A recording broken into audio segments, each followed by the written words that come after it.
Мечеть построена в 911 году. Это одно из самых красивейших культовых сооружений.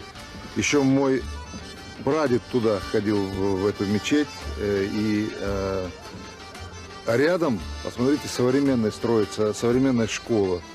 Конечно, мне как президенту нельзя говорить о том, что вот именно село, где проживают мои родственники, самое красивое. У нас вообще Ингушетия – это самый красивый уголок в мире и самая красивая республика, самая красивая природа, самые добрые, трудолюбивые, очень отзывчивые люди.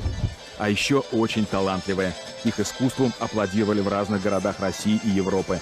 А в этом году артисты из Ингушетии совершили настоящий прорыв, покорив сердца зрителей на лазурном побережье Франции.